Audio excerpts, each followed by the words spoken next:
ekologi terumbu karang itu kita akan melihat ya seperti mata kuliah ekologi pada umumnya ya. Kita akan melihat interaksi yang terjadi di terumbu karang ya. Terus keterlibatan dari Helmnya apa?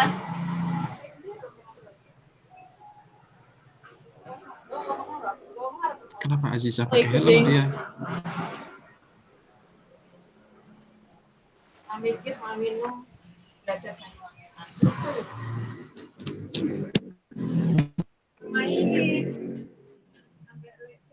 Oke.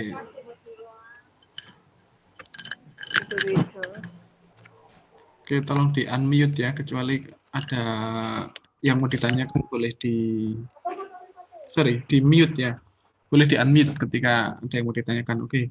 Hari ini kita akan membahas tentang ekologi terumbu karang, di mana materi besarnya ya setelah perkuliahan ini diharapkan kalian setidaknya mampu mengidentifikasi ya antara perbedaan antara koral sebagai individu dan koral sebagai koloni atau terumbu karang. Jadi ada istilahnya reef koral sama coral reef, itu berbeda ya. Jadi ada koral yang berdiri sebagai individu, dia artinya tidak bersimbiosis dengan organisme yang lain, dan koral yang bersimbiosis. Nah, dari dua jenis karang itu ya tentu punya karakteristik yang berbeda di dalam ekosistem itu sendiri ya.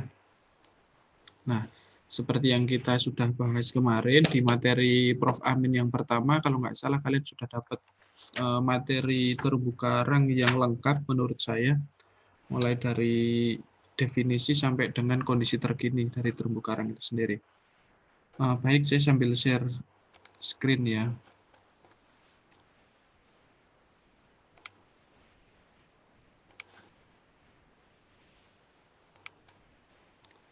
Biar sinyalnya jelas. Sudah tampil di sana ya? Sudah, Pak. Nah, kita bisa lihat ya, ini sorry ya, materi ini nggak saya update ya, karena 2 tahun terakhir materi koralogi ini sepi peminatnya ya, sepi peminatnya alias tidak ditawarkan, sehingga ya saya membuka file-file lama, ini materi di tahun 2017 dan terus terang tidak saya update. Saya hanya mengupdate penelitian, slide-nya tidak saya update, tapi nanti akan saya lengkapi dengan informasi-informasi yang berhubungan dengan ekologi terumbu karang ya. Baik, tentu ada beberapa pertanyaan ya yang mendasar sebelum kita mengawali perkuliahan ini. Pertanyaan yang mendasar tentunya adalah diawali dengan definisi itu sendiri ya. Tentu ketika saya bertanya apa itu terumbu karang, sebagian besar dari kalian harapan saya sudah bisa menjelaskan ya, karena kemarin sudah dibahas di pertemuan yang kedua. Adakah yang belum tahu definisi terumbu karang? Apa itu terumbu karang? Oke, sudah ya. Terus selanjutnya ada pertanyaan bagaimana interaksi yang terjadi pada terumbu karang itu sendiri. Nah, ketika ngomong interaksi, ini kan berarti sudah melibatkan lebih dari satu individu ya, atau lebih dari satu spesies. Di mana terumbu karang itu ada yang berdiri sebagai individu ya, ada yang berdiri atau ada yang membentuk kesatuan atau disebut dengan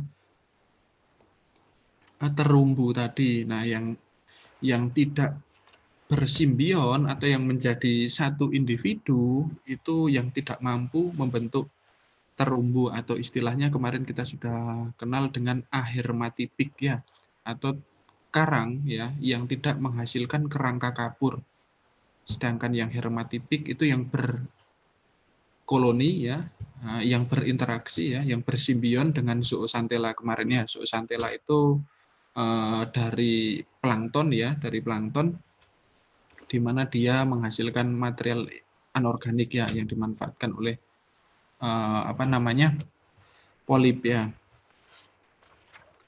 Nah, sebagai pengantar akan saya ceritakan terlebih dahulu, ya akan saya ulas ya, apa itu definisi hermatipik dan ahermatipik kemarin sudah dijelaskan. Poin besarnya adalah hermatipik adalah terumbu karang yang dia tersusun akibat interaksi antara hewan karang atau polip di sini dan zooxanthella yang menghasilkan kalsium karbonat atau CaCO3 kemarin ya, di mana aktivitas itu bisa berjalan ketika mendapatkan penetrasi cahaya matahari. Nah, penetrasi cahaya matahari itu yang dimanfaatkan oleh zooxanthella untuk proses fotosintesis. Hasil proses fotosintesis itu yang dimanfaatkan oleh polip ya. Nah, selanjutnya ada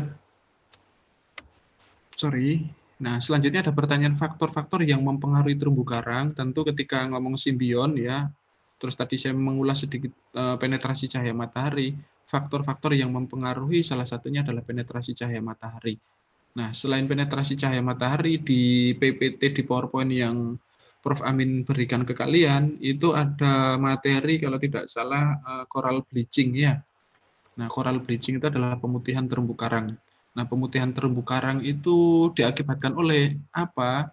Pemutihan terumbu karang itu berarti adalah ditinggalkannya si polip oleh zooxanthella. Karena yang berpigmen, yang berwarna warni itu adalah si zooxanthella. Nah, apa yang terjadi ketika zooxanthellanya sudah meninggalkan polip? Polip itu tidak bisa berdiri sendiri karena dia butuh zooxanthella. Ya, butuh zooxanthella dari hasil zooxanthella tadi, fotosintesis tadi yang dimanfaatkan oleh si polip ya untuk proses respirasi. Sehingga karang itu disebut dengan coral bleaching karena mati, alias yang tersisa hanya kalsium karbonat atau CaCO3 atau kapur ya, atau batu karang. Nah, batu karang itu kan secara visual memang berwarna putih keabuan, makanya disebut dengan bleaching atau coral bleaching ya. Nah, terus selanjutnya kedudukan terumbu karang level trofiknya. Nah, ketika ngomong kedudukan terumbu karang atau level trofiknya, di sini hampir mirip walaupun tidak sama, hampir mirip seperti seagrass ya, padang lamun dan plankton, tapi lebih dekat ke seagrass. Kenapa kok seperti itu? Karena di trophic level atau marine trophic levelnya terumbu karang itu kan berkedudukan sebagai area ya, baik itu spawning, nur feeding ya maupun nurturing ground ya.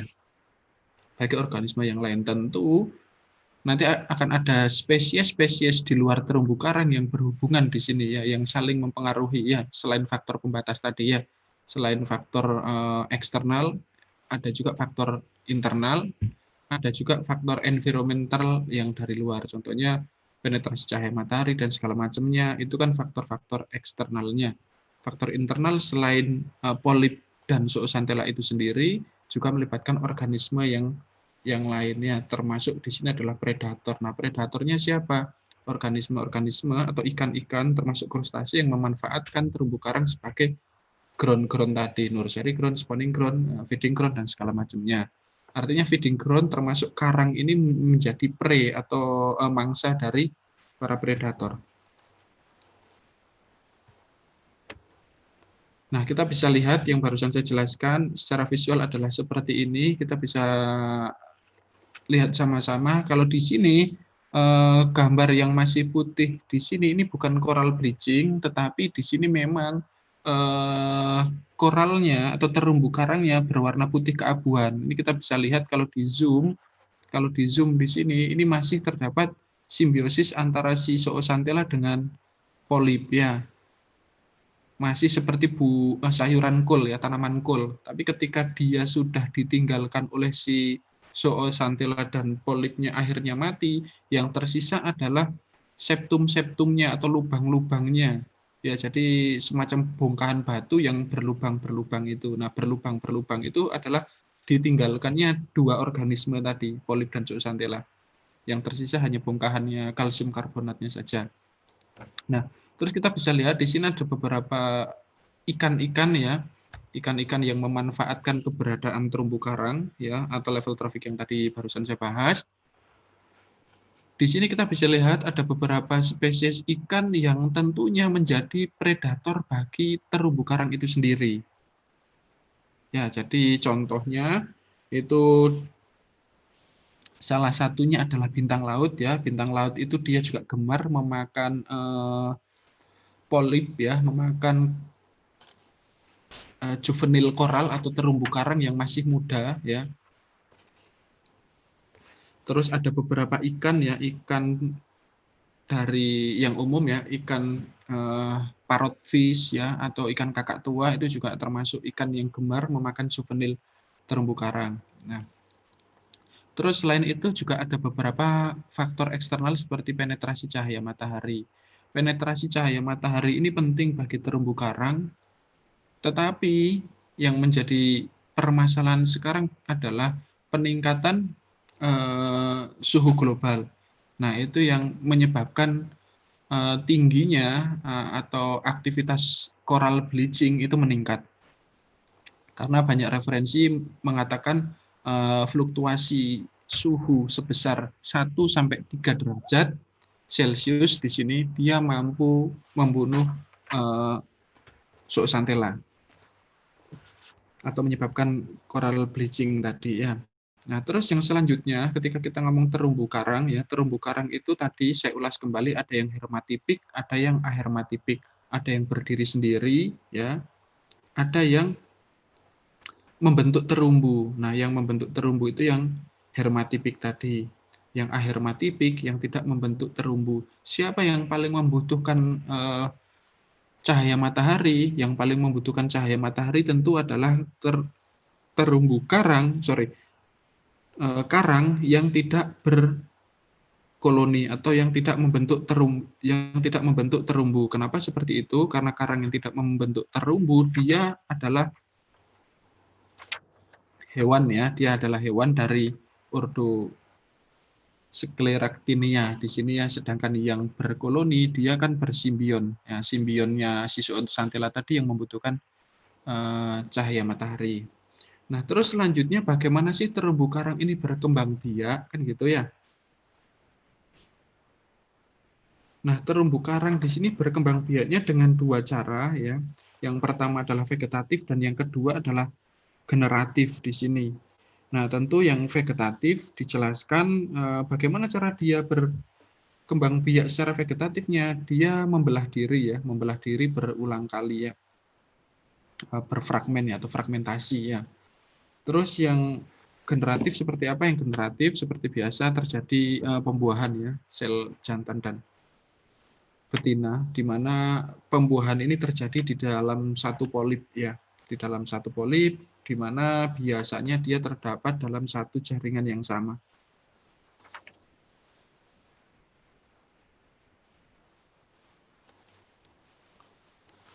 Nah, ini yang tadi saya jelaskan ya, mutualisme terumbu karang yang bersimbiosis ya, atau terumbu karang ya, sekali lagi saya tekankan di sini, terumbu karang itu dibedakan antara hewan karang. Nah, ini hewan karang ya atau reef coral, di mana reef coral atau hewan karang ini dia berdiri sebagai individu ya, sebagai individu organisme ya. Sedangkan coral reef atau terumbu karang dia merupakan ekosistem ya, merupakan ekosistem ya, di mana ekosistem itu juga termasuk organisme karang ya.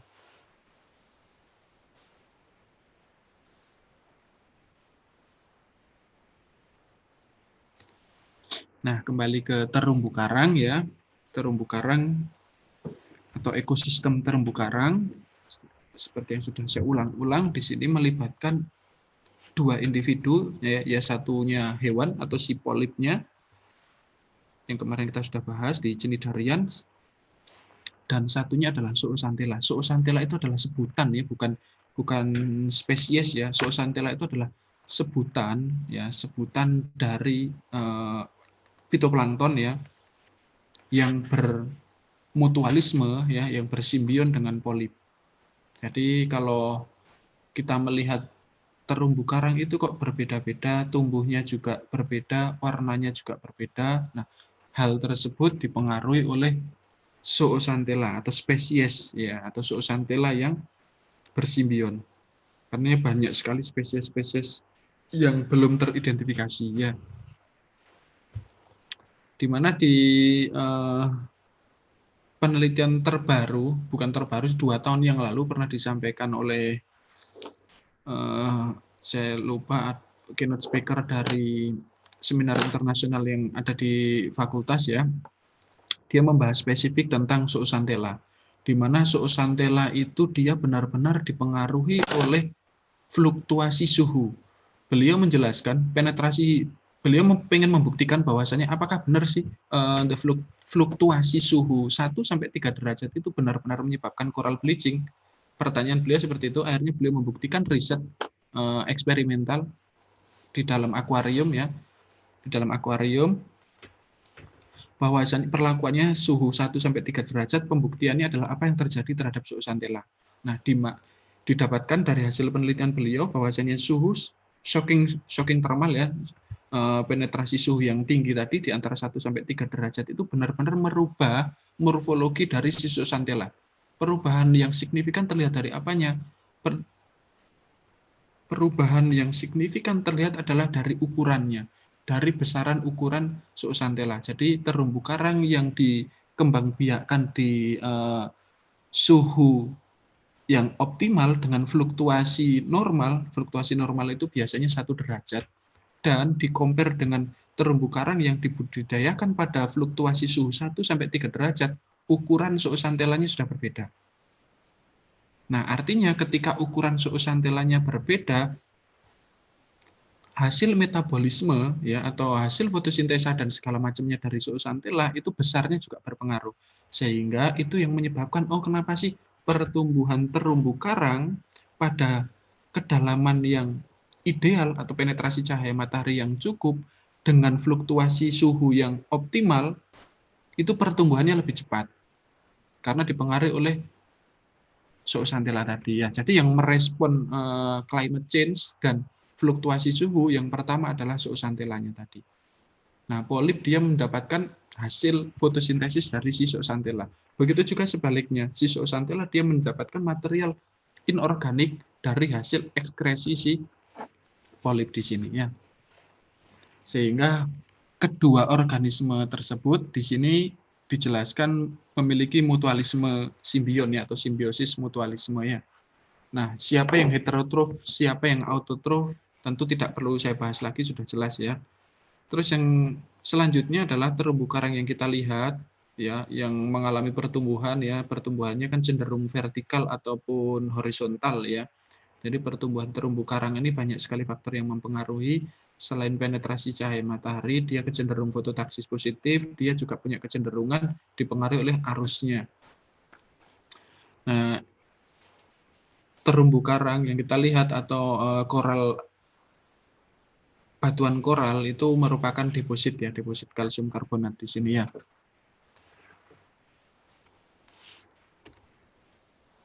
Nah, ini yang barusan kita bahas ya.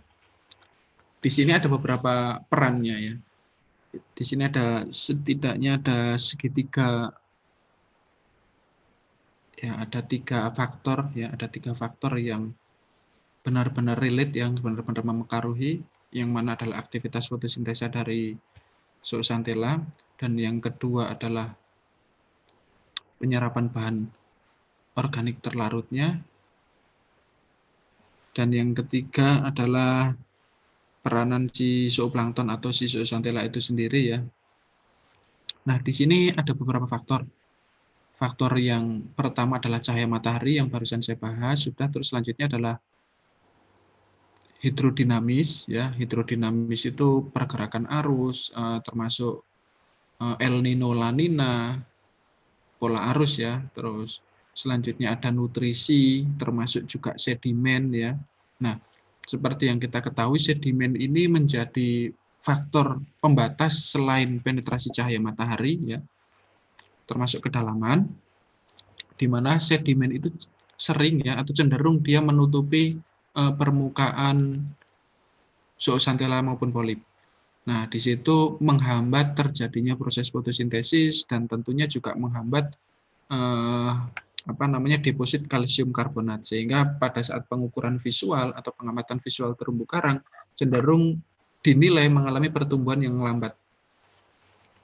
Selain genetika ya, kalau genetik itu biasanya growth coral yang dimaksud di sini ketika dilakukan upaya transplantasi terumbu karang, di mana diketahui bahwasannya dalam aktivitas atau dalam penentuan transplantasi terumbu karang, selain faktor-faktor eksternal yang barusan kita bahas, faktor internal yaitu genetik juga harus dipertimbangkan. Bahwasannya ada banyak spesies terumbu karang, misalkan dari Acropora, misalkan Acropora itu adalah terumbu karang yang umum yang sering kita lihat ya, yang bentuknya itu seperti tanduk-tanduk itu adalah spesies yang paling cepat tumbuhnya ya. Tetapi Acropora itu sendiri banyak sekali spesiesnya, mulai dari Acropora nobilis, Acropora brueggemanii, Acropora divaricata dan segala macamnya, di mana setiap spesies tadi dia punya kecenderungan masing-masing. Tetapi secara prinsip spesies Acropora ini atau hermatipik terumbu karang ini faktor-faktornya sama. Nutrien, cahaya matahari, fluktuasi suhu yang optimal. Itu yang menjadi faktor utama.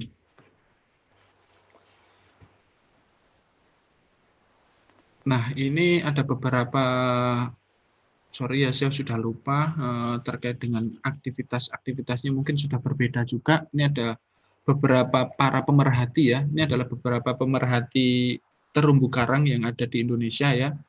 Mulai dari surveillance ya, surveillance itu siapapun ya, surveillance itu siapapun boleh, termasuk Lembaga Ilmu Penelitian Indonesia, salah satu lembaga yang concern di situ. Kenapa kok seperti itu? Karena seperti yang kita ketahui terumbu karang secara tumbuhnya adalah penetrasi cahaya matahari.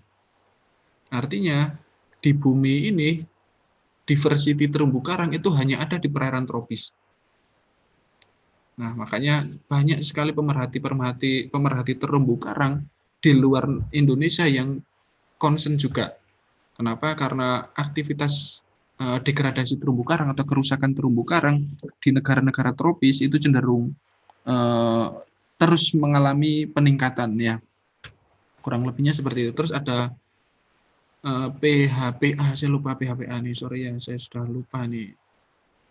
Ini persatuan atau perhimpunan apa ya, saya lupa ya. Terus ada WWF Indonesia ya, di mana beberapa pemerhati ini dia juga dinaungi oleh aturan yang dikeluarkan oleh pemerintah ya, mulai dari undang-undang sampai dengan peraturan pemerintah ya. Nah, peraturan pemerintah dan undang-undang ini mungkin sudah mengalami revisi atau perbaikan ya. Jadi mohon nanti teman-teman bisa mengupdate ya, apakah sudah ada perubahan undang-undang atau masih relevan undang-undang yang tertera di sini ya. Nah, terus yang selanjutnya ya, untuk faktor pembatas saya tidak akan bahas lagi. Terus di jenis pertumbuhan ya. Nah, di jenis pertumbuhan ini ada yang horizontal, ada yang vertikal di sini ya. Nah, kalau horizontal itu biasanya memang ada spesies yang tumbuhnya vertikal, ada yang tumbuhnya horizontal. Contohnya yang horizontal itu biasanya yang semacam bentuknya meja ya. Terus yang vertikal itu biasanya ada di perairan-perairan dangkal ya. Itu kecenderungannya adalah vertikal tumbuhnya. Nah, ini adalah bentuk-bentuk tadi ya, bentuknya bervariatif tadi ya. Ini adalah yang pertama itu branching. Nah, yang branching yang gambar pertama sebelah kiri ya. Ini adalah terumbu karang dari kelas Acropora yang pada umumnya. Nah, ini yang paling banyak dijumpai di perairan kita. Ini termasuk yang paling cepat pertumbuhannya. Nah, yang dimaksud berfragmen itu ini adalah fragmen-fragmennya ya. Jadi ketika kita melakukan kegiatan transplantasi, biasanya kita melakukan pemotongan fragmennya ya. Di mana syarat pemotongannya minimal adalah 7 sampai 8 cm. Nah, itu menurut SON tahun 2003 ya, menurut SON tahun 2003 di mana ukuran tersebut menjadi ukuran terkecil fragmen ya yang digunakan pada kegiatan transplantasi terumbu karang. Kenapa kok seperti itu? Ya salah satunya adalah syarat kelulus hidupan dan pertumbuhannya. Terus yang kedua ada bentuknya masif ya atau seperti batu ya. Terus yang bentuk encrusting ya, terus tabulate atau meja, ini yang kecenderungan pertumbuhannya horizontal. Kalau ini kecenderungan tumbuhnya adalah vertikal. Kenapa kok bisa vertikal? Dia ketika kita mengamati antara perbandingan pertumbuhan ke atas dan ke samping, vertikal dan horizontal, kecenderungan lebih cepatnya adalah yang vertikal. Terus yang selanjutnya yang folios atau bentuk daun atau lembaran ya. Terus yang terakhir adalah yang mushroom ya, bentuknya jamur. Nah, ini yang tadi kita sudah sama-sama bahas ya, ini adalah visualnya ya, ini adalah gambarannya di mana kita bisa melihat environmental faktornya yang terjadi di ekosistem terumbu karang. Nah, rangka kapurnya yang mana? Rangka kapurnya yang bagian bawah ya. Rangka kapurnya yang di sini ya. Nah, di sini itu ada polip dan zooxanthella ya. Jadi di polip, zooxanthellanya itu dia menempati setiap layer atau setiap di lapisan polipnya di sini ya. Dan deposit kalsium karbonatnya dia akan turun di sini. Nah, seperti yang tadi kita bahas, gelombang, kedalaman air, penetrasi cahaya matahari, termasuk laju sedimentasi, itu yang menentukan percepatan atau kelangsungan hidup terumbu karang tadi. Nah, untuk salinitas relatif ya, untuk salinitas itu kalau di perairan tropis di tempat kita kan di kisaran 36 ppt ke bawah sampai dengan 30 ppt, biasanya seperti itu.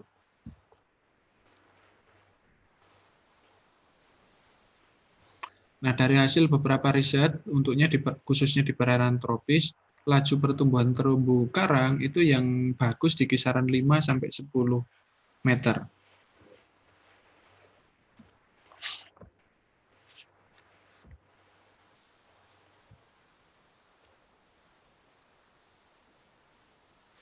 Nah, ini adalah spesifikasinya, ya ini adalah lebih detailnya bagaimana fotosintesis itu hasil fotosintesis itu dia nanti masuk ke atau dimanfaatkan oleh si polip ya dalam proses pembentukan kalsium ya. Nah, ini bicara tentang UV atau cahaya matahari ya. Tentu cahaya berhubungan erat dengan kedalaman. Di sini dijelaskan penetrasi cahaya matahari yang masih optimal itu di kisaran 25 meter ya, di kisaran 25 meter ke atas ya, bukan ke bawah. 25 meter, 10 meter, 15 meter ya.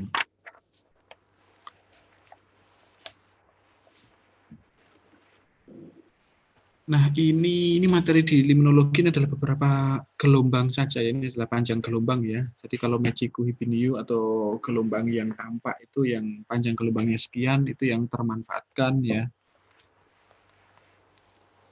Ini spektrumnya saja.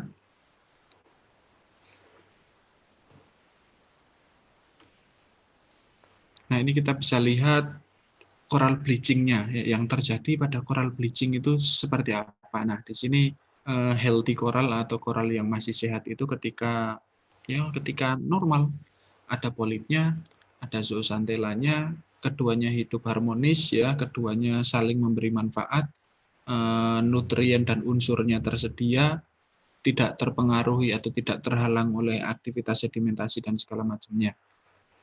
Nah, kita bisa lihat prosesnya ya, dari healthy coral, mulai bleaching ya, bleaching coral ya, terus dead coral ya, dia sudah mengalami kematian di seluruh permukaannya,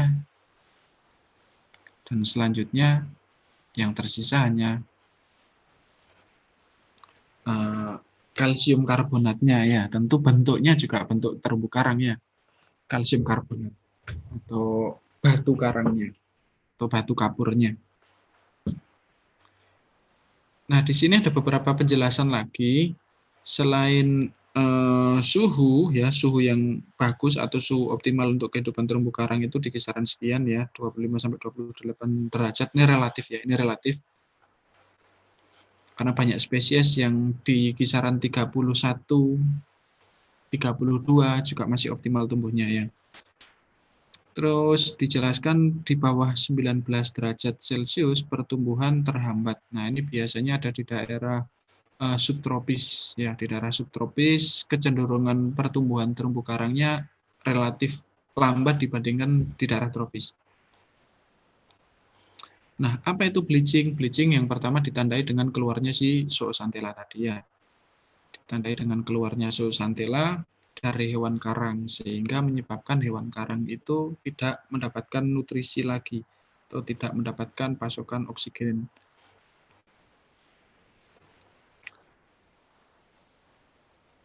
Nah, oke, yang penjelasan terakhir ini karena environmental factor itu selalu terjadi sehingga suhu termasuk salinitas, termasuk cuaca itu selalu berubah ya di sini. Sehingga tentu perubahan-perubahan itu yang mengganggu proses metabolisme termasuk reproduksi dari terumbu karang.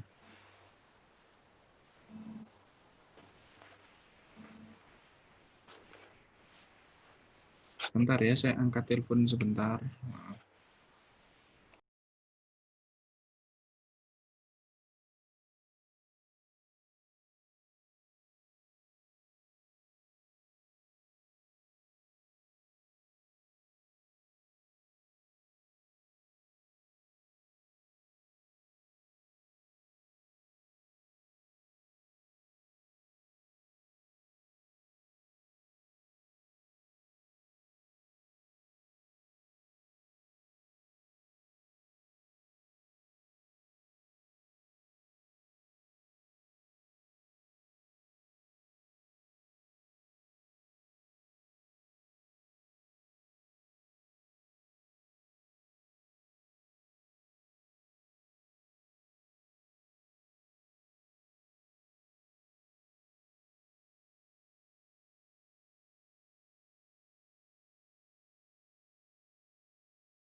Oke.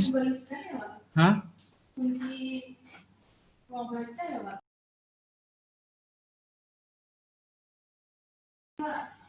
Ya, iya, Pak. Oke, saya lanjutkan lagi ya. Sorry, ada telepon. Nah, selanjutnya yang salinitas ya. Salinitas itu lebih penekanannya saja. Kita tadi sudah bahas ya. Salinitas berapa sih untuk kelangsungan hidup terumbu karang yang optimal. Intinya setiap organisme, baik itu hewan maupun tumbuhan, dia punya kapasitas untuk beradaptasi. Ya, itu yang menjadi poin besarnya. Jadi patokan kisaran suhu berapa, salinitas berapa, itu kecenderungannya berubah-ubah. Tetapi yang menjadi perhatian adalah fluktuasinya, itu yang paling penting. Kenapa? Karena fluktuasi itu berhubungan erat sekali dengan kemampuan beradaptasi. Contohnya misalkan terumbu karang yang hidup di salinitas 35 itu tidak ada masalah. Selama fluktuasinya rendah di kisaran 35 sampai dengan 36. Tapi apa yang terjadi ketika salinitasnya mempunyai laju fluktuasi yang lebar sampai 5 ppt, itu yang berdampak sekali terhadap pertumbuhan ataupun kelangsungan hidup terumbu karang. Begitu juga dengan suhu ya. Jadi yang perlu diperhatikan adalah fluktuasi oksigen terlarut, fluktuasi temperatur, termasuk juga fluktuasi salinitas atau kadar garam. Nah, itu adalah beberapa faktor-faktor yang menjadi faktor penghambat. Terus di luar itu ada, di luar slide ya, saya akan menceritakan juga ada beberapa ancaman juga ya. Ancaman bagi kelangsungan hidup terumbu karang selain faktor-faktor yang kita bahas tadi, yaitu adalah predator. Nah, keberadaan predator itu ternyata juga sangat-sangat menentukan ya terumbu karang. Seperti yang kita ketahui, sekarang itu kerusakan terumbu karang selain dari pemanasan global, yang paling besar adalah tekanan antropogenik ya, tekanan antropogenik. Nah, antropogenik itu apa? Antropogenik itu adalah aktivitas di luar ekosistem itu ya. Contoh yang terbesar apa? tekanan dari human activity, dari aktivitas manusianya. Aktivitas yang paling dekat adalah laju sedimentasi, ya, laju sedimentasi, terus apa namanya, relokasi wilayah itu seperti apa contohnya, atau pemanfaatan wilayah yang awalnya dia adalah habit alaminya, terus dimanfaatkan menjadi areal wisata. Apakah terancam? Tentu terancam ketika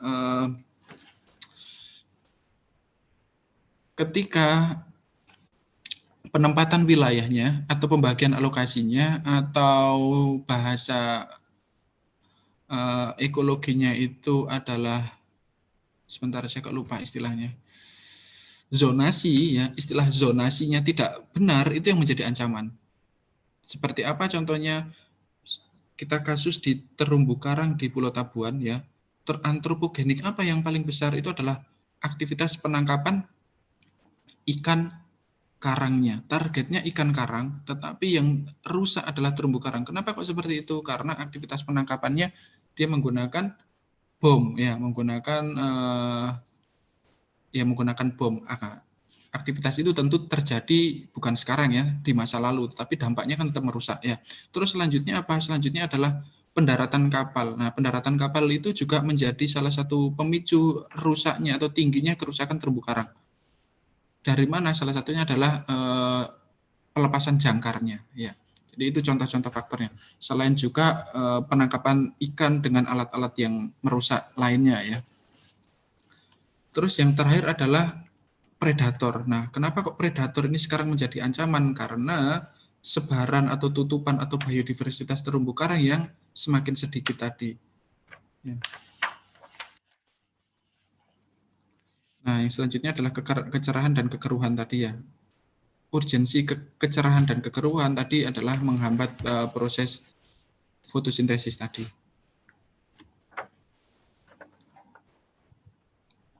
Nah, ini gambaran, ya. Ini adalah gambaran proses coral bleaching, ya, atau pengapuran, ya, di mana aktivitas rumah kaca, emisi karbon, ya, emisi global, ya, atau karbon monoksida yang terserap atau yang terdifusi ke perairan itu yang meningkatkan acidification atau keasaman atau pengasaman perairan, ya, di mana peningkatan keasaman perairan tersebut yang menyebabkan adaptasi dari si zooxanthella tadi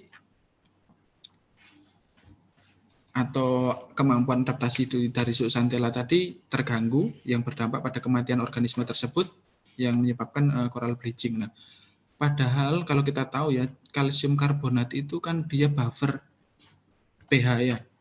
Nah, tetapi yang menjadi ancaman itu memang keasaman perairan di sini.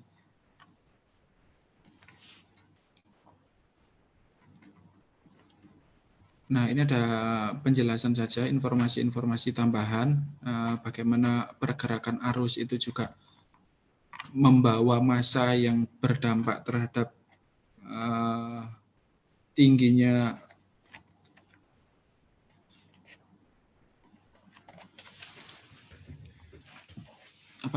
tingginya bahan-bahan organik yang terlarut atau tingginya sedimentasi, ya, ini juga dipengaruhi oleh arus atau pergerakan air, ya. Terus yang selanjutnya, karang dia akan cenderung tumbuh baik, ya, di mana dia memiliki pola ombak dan pola arus yang kuat. Ini tidak mutlak, ya, referensi dari Putranto 97 ini tidak mutlak. Memang di perairan yang berarus terumbu karang tumbuh relatif bagus. Kenapa? Karena laju sedimentasinya juga rendah. Kenapa kok rendah? Karena flushing time-nya tinggi. Flushing time itu pengencerannya tinggi. Nah, tetapi ini referensi Putranto ini tidak mutlak, ya, tidak mutlak. Terus Suharsono 98, Suharsono itu termasuk pemerhati terumbu karang, ya. Beliau pemerhati terumbu karang dari zaman sebelum 90-an dan masih eksis sampai sekarang. Dia menjelaskan pertumbuhan terumbu karang di perairan yang berarus kuat lebih baik daripada perairan yang tenang. Ya, salah satunya tadi, ya, sedimentasi tadi. Oke, ini adalah sea level rise-nya ya. Ini bagaimana aktivitas sedimentasi, bagaimana peningkatan atau aktivitas laju dari sedimentasi yang menyebabkan kekeruhan, terus peningkatan permukaan arus atau air laut tadi ya, terus acidification atau pemanasan global yang menyebabkan keasaman perairan adalah level-levelnya saja ya. Nah, yang selanjutnya substrat ya. Substrat atau dasar perairan itu menjadi salah satu faktor juga ya, faktor yang tentu kalau kita lihat secara alamiah atau sunatullahnya, terumbu karang itu pada umumnya dia berada di daerah yang bersubstrat keras ya. Substrat keras sangat tepat untuk larva karang menempel dan tumbuh. Dengan sifat tersebut ya, dia mampu mempertahankan diri dari empasan ombak. Ini adalah secara alamiah sunatullahnya dari si larva karang dia seperti itu ya. Jadi kalau kita melihat sebaran atau zonasi alamiah dari brackish water atau dari air tawar menuju air laut, kita akan melihat di terestrialnya adalah vegetasi mangrove. Ya, di bagian yang paling dekat dengan daratan, paling dekat dengan pemukiman, biasanya dijumpai adalah dari kelas rhizo. Ya, kelas rhizo yang berakar ya, rhizopora. Mangrove-mangrove yang punya akar nafas ya. Terus selanjutnya vegetasinya adalah mangrove-mangrove yang tidak punya akar nafas seperti Bruguera, Avicennia dan yang lain-lainnya. Semakin mendekati wilayah perairan, semakin mendekati air, kita akan melihat jenis mangrove yang berbeda. Contohnya api-api atau Avicennia tadi. Terus kita lanjutkan ke lautnya di di underwaternya, kita yang pertama akan menjumpai padang lamun atau sigris. Nah, setelah sigris baru kita akan menjumpai terumbu karang. Setelah sigris terumbu karang. Jadi level trofiknya memang seperti itu ya. Jadi tetapi apa yang terjadi pada saat ini, kita jarang sekali melihat sigris ya. Jadi pada saat kita ke pantai, vegetasi mangrove-nya pun juga susunannya sudah tidak seperti itu karena aktivitas erosi, terus abrasi ya. Kalau abrasi nanti beda lagi.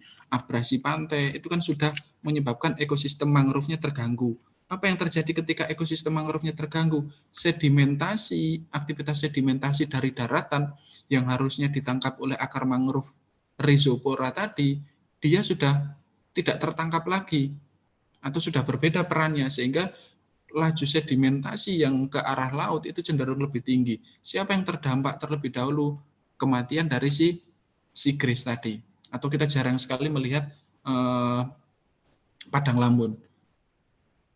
Ya, apa yang terjadi? Tentu padang lamun punya ekosistem sendiri, ya, ekosistem sendiri baik itu dari krustase maupun ikan-ikan yang lain, ya. Kenapa kok terumbu karang itu sekarang predator juga menjadi faktor yang diperhatikan? Ya salah satunya tadi beberapa ekosistem penyangga yang lain itu sudah mengalami kerusakan tadi. Nah, ini adalah El Nino dan La Nina ya. El Nino dan La Nina itu kita bahas dulu di materi oceanografi ya, di oceanografi di mana intinya baik itu El Nino La Nina itu adalah membawa massa yang berbeda ya, baik itu massa dari daerah yang bersuhu tinggi maupun sebaliknya. Nah, massa tadi membawa nutrien ya. Arus tadi, pola arus El Nino dan La Nina tadi dia membawa nutrien. Nah, nutrien tadi yang berdampak terhadap aktivitas yang ada di perairan yang dilewatinya. Nah, perairan mana sih yang sering dilewati El Nino dan La Nina? Kalau di perairan kita yang paling sering itu adalah Selat Bali. Jadi fenomena El Nino dan La Nina ini di Selat Bali termasuk perairan Muncar, dia sangat mempengaruhi biodiversity planktonnya, di mana akhirnya dia akan berdampak pada aktivitas atau maksimum sustainable yield kalau kita katakan di penangkapan, jumlah atau populasi ikan-ikan schooling herbivore-nya. Contohnya adalah ikan layang, terus ikan tunus albacorus ya, golongan-golongan ikan pelagis ya. Jadi kalau kita amati di aktivitas penangkapan, ketika kita tarik ke arah penangkapan, kita akan menjumpai ada ledakan populasi ikan-ikan tersebut di bulan-bulan tertentu. Itu disebabkan oleh proses ini ya. Nah, oke, saya tidak akan membahas spesifik di sini, intinya suhu ya yang berperan di sini sehingga membawa massa nutrien. Nah, ini yang tadi sudah kita bahas ya. Jadi ada beberapa faktor lingkungan, mulai dari geologis, itu secara alamiah kita tidak bisa menghindari itu. Terus termasuk klimatologis ya, peningkatan suhu, terus penetrasi cahaya matahari, terus perubahan pola air dan sirkulasi dan segala macamnya. Yang bisa kita tekan, yang pertama adalah anthropogenic pressure-nya atau tekanan antropogeniknya. Karena siapa? Karena kita yang berperan di situ ya. Bleaching proses sudah kita bahas. Nah, ini bleaching prosesnya tadi ya. Ini lebih spesifiknya seperti ini ya. Jadi nanti kalau ada yang tertarik pengen penelitian di terumbu karang, monggo ya. Kita bisa diskusi.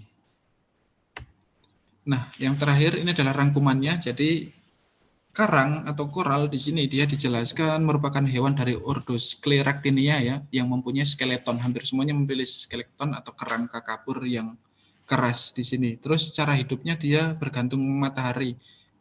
Khusus terumbu karang yang sifatnya hermatipik yang membuat kerangka kapur atau yang terdiri dari polip dan zooxanthella ya.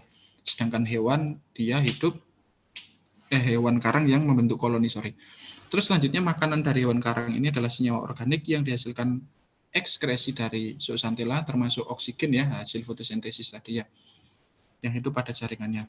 Terus terdapat beberapa hubungan simbiosis mutualisme antara koral dan zooxanthella, simbion komensalis antara host karang dengan hewan lain seperti crab, kopeput, udang dan segala macam. Terus yang terakhir adalah hubungan terumbu karang dengan predasi dan predatornya ya, di mana predator juga mempengaruhi sebaran terumbu karang ya, karena banyak sekali penelitian yang mengamati kesehatan dan pertumbuhan karang yang salah satunya disebabkan oleh predator tadi. Baik, itu yang bisa saya sampaikan di materi ekologi terumbu karang. Mungkin ada yang mau didiskusikan?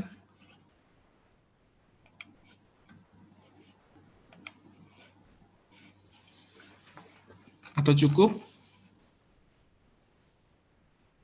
Halo?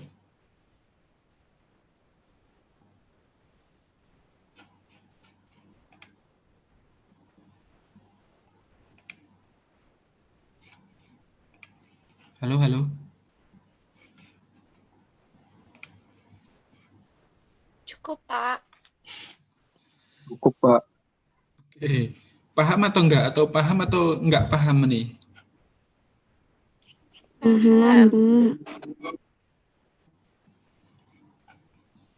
Oke, jadi meskipun ini mata kuliah pilihan ya, memang koralogi ini mata kuliah favorit bagi teman-teman MSP ya. Kenapa? Yo banyak hiburannya ya. Jadi dalam proses kuliahnya itu banyak hiburan. Mulai dari snorkeling ataupun divingnya. Tapi kalau mau fokus ke penelitiannya itu juga relatif tidak jauh berbeda dari yang sudah kalian lakukan, karena untuk saat ini perkembangan penelitian seputar terumbu karang itu adalah upaya perbaikan ekosistem ya. Nah, beberapa upaya perbaikan ekosistem itu salah satunya adalah kegiatan transplantasi. Ada yang menggunakan transplantasi, terus ada yang menggunakan biorock. Biorock itu dia mengkombinasikan antara arus listrik dengan sistem yang sudah ready di situ. Terus ada apalagi ya yang terbaru ya, biorock. Terus transplantasi itu sudah dimulai dari tahun 90-an. Tadi ya referensi Suharsono itu salah satu sebagai inisiatornya. Terus yang terakhir sekarang itu adalah transplantasi terumbu karang menggunakan material-material limbah. Nah, kenapa? Karena tadi yang dijelaskan kan larve karang itu yang bagus kan di substrat yang keras ya syaratnya ya. Nah, sekarang banyak penelitian yang mengarah ke material menyiapkan media untuk transplantasi. Salah satunya yang dilakukan di Python itu dia 2020 kemarin ya, dia memanfaatkan limbah batu bara yang didaur ulang, limbah batu bara, saya nggak tahu persis limbah batu baranya seperti apa, yang dikemas, di package ulang, bentuknya itu seperti batako, tapi dia material limbah dari batu bara itu, di mana material tersebut dijadikan substrat untuk transplantasi terumbu karang. Itu informasi terkini, terbaru dari aktivitas terumbu karang yang ada di sekitar kita ya. Oke, kalau cukup mungkin itu dulu yang bisa saya sampaikan.